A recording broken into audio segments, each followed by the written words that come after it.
You're watching to the Blue News Recap. This is a segment where we bring the top stories of the week. I'm your anchor, Azan Jamir. Let's have a look at the headlines first.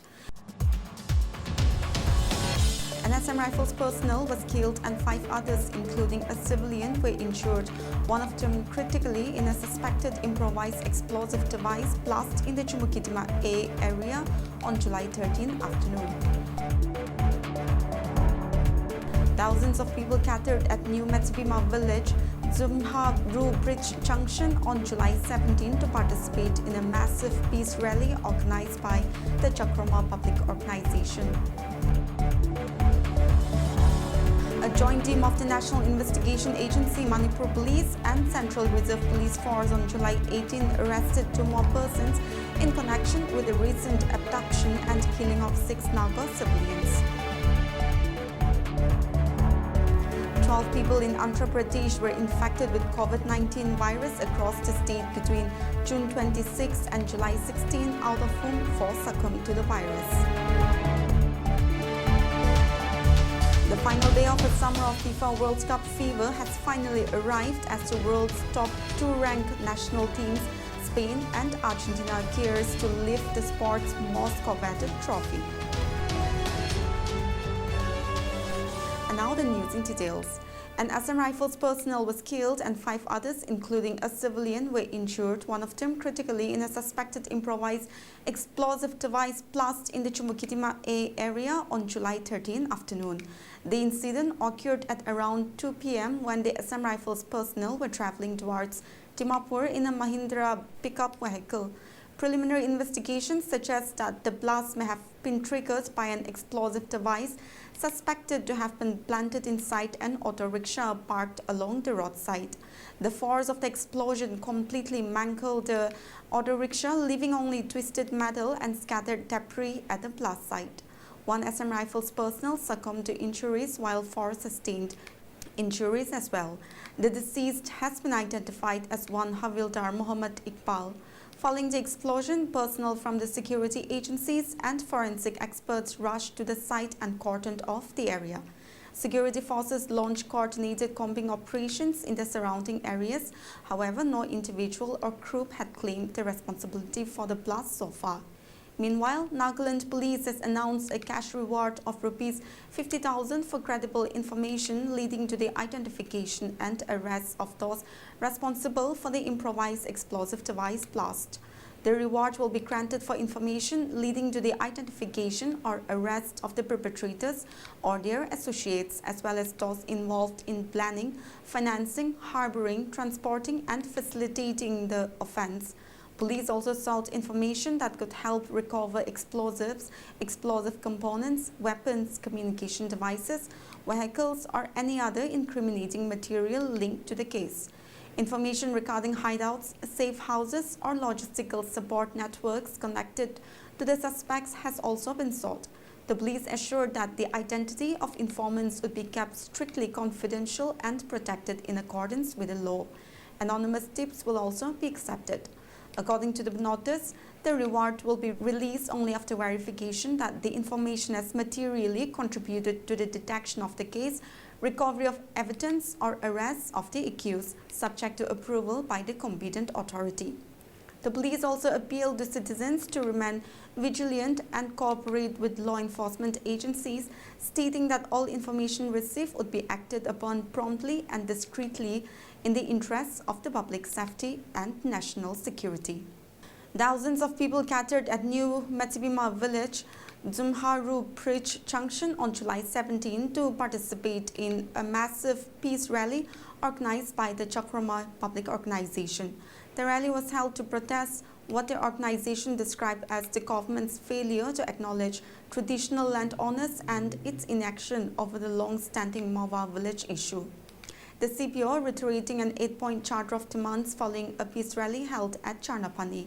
In a memorandum addressed to the Chief Secretary through the Additional Deputy Commissioner Metsibima, the organization called on the government to take immediate steps to enforce historical administrative orders relating to the dispute and sought action against Mawa village for what it alleged were repeated violations of official directives. stating that the demands had earlier been submitted jointly by the CBO and the Chakrama Youth Organization. The organization urged the government to implement recommendations and orders issued by successive extra assistant commissioners of Matibima between 1979 and 1980, as well as an order issued by the then sub-divisional officer Matibima. In 2001, the CBO also demanded that Mawa village be directed to comply with what it described as a historical government decrees, including the payment of a nominal token tax in recognition of the traditional land ownership of Tsima village. It further called for the enforcement of a previous ultimatum issued by the then Deputy Commissioner of Dimapur, directing the village to pay annual tax to Tsima village. Among its major demands, the organization sought an immediate review of the status of Mawa Village Council, alleging repeated violations of administrative orders, and called for the immediate recognition of Mawa Village for allegedly failing to acknowledge the traditional land ownership of the Chakrama people and Tsima village. The memorandum further urged the government to terminate Sipoy Changsang from the boss of head GB of Mawa village, contending that hereditary chieftainship finds no provision under the Nagaland Village and Area Council Act 1978. It also sought the suspension of the issuance of birth certificates, permanent residential certificates, indigenous inhabitant certificates, and other government documents until such documents are issued strictly on the basis of 1973 electoral roll. The CBO also appealed to law enforcement agencies to ensure that state protection does not undermine indigenous customary rights and sought the execution of the expulsion of 3 individuals as ordered by the Chakrama Youth Organization under Angkami customary law and practices. A joint team of the National Investigation Agency, Manipur Police and Central Reserve Police Force on July 18 arrested 2 more persons in connection with the recent abduction and killing of 6 Naga civilians. The persons arrested were identified as Longkhao Lal Waipe of Lelon Waipe village and Lunmintang Stilho alias Chek of Molhoi village, both in Kangpokpi district. Manipur Police said further efforts were on to arrest other individuals connected with the case. On July 10, a combined team of NIA, Manipur Police and CRBF had arrested a couple for their alleged involvement in the case. The arrested persons, identified as Pradeep and his wife, Ayang B, alias Mangai, are residents of Lailon Waipai village.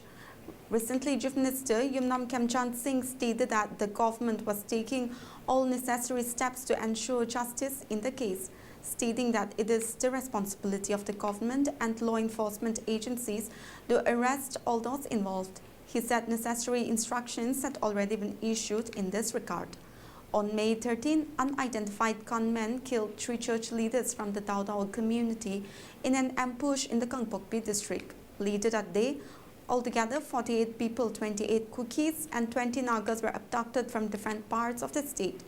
8 of the 20 Nagas were abducted from Lailon Waipai village. On May 15, Nagas released 14 Kukis civilians, and similarly, Kukis freed 14 Naga individuals, including 12 of the 18 abducted from Lailon Waipai village. On June 9, Nagas released the remaining 14 Kukis following appeals made by various church organizations and assurances given by the state government and the center that they would make efforts to establish the status of the 6 missing Nagas. However, the next day, the mutilated bodies of the 6 were recovered by security personnel from Kangpokpi district.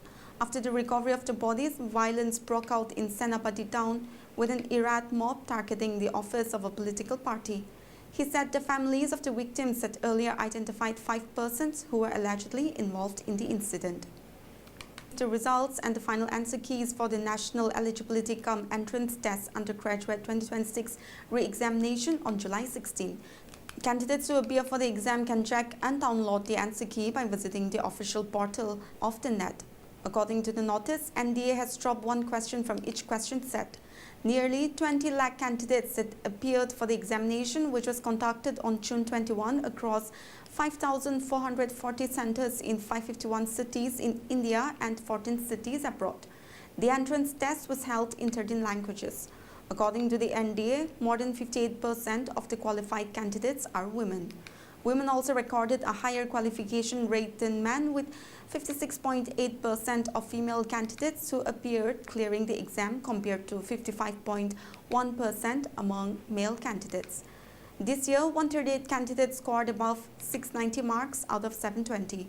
More than 93% of these top scorers were appearing for NEET for the first time, while 99% were between 17 and 19 years of age.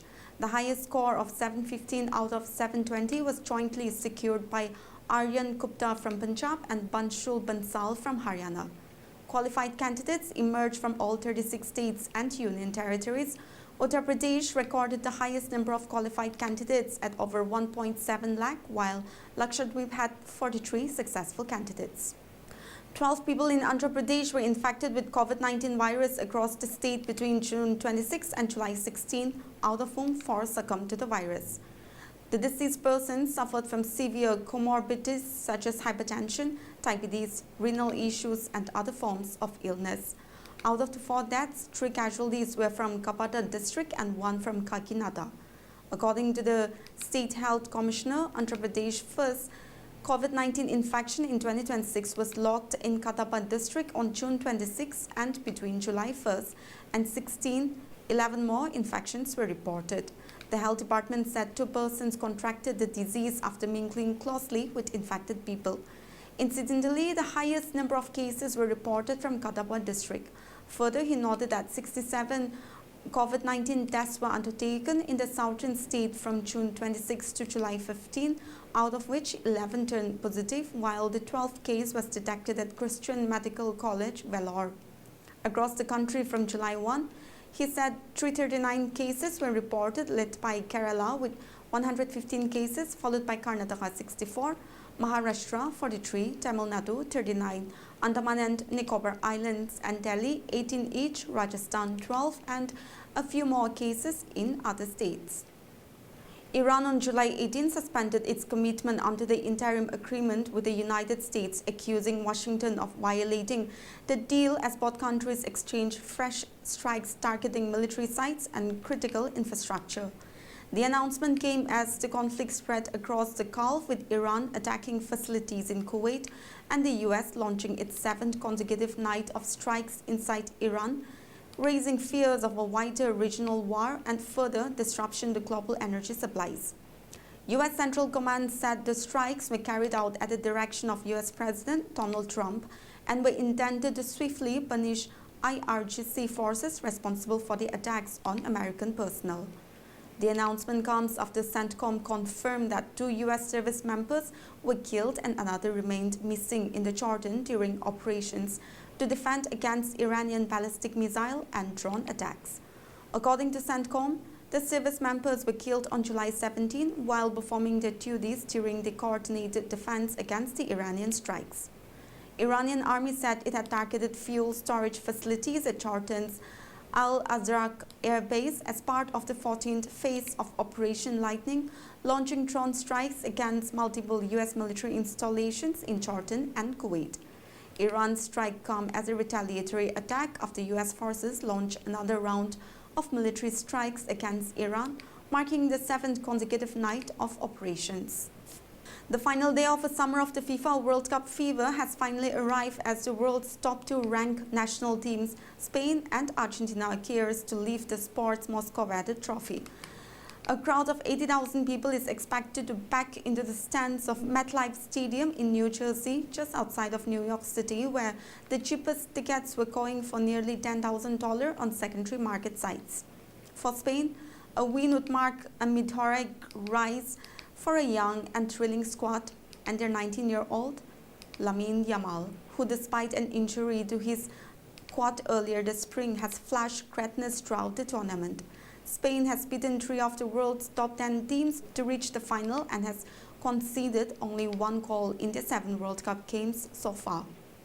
Meanwhile, for Argentina, a win World Cup, a historic and dominant era that has included the 2022 World Cup title, 2 Copa America trophies and the 2022 Finalissima, all while the team has been led by the global megastar Lionel Messi.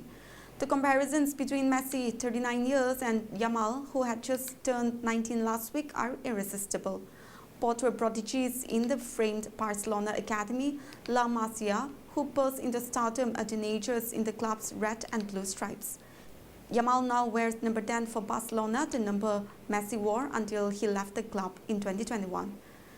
The final match is the first head-to-head competition between the two, who are 20 years apart in age. Famously and improbably, they first met when Yamal was a baby as part of a UNICEF charity calendar photo shoot. Well, that's it for this week's news recap, and for more news like this, you stay connected to Global Window.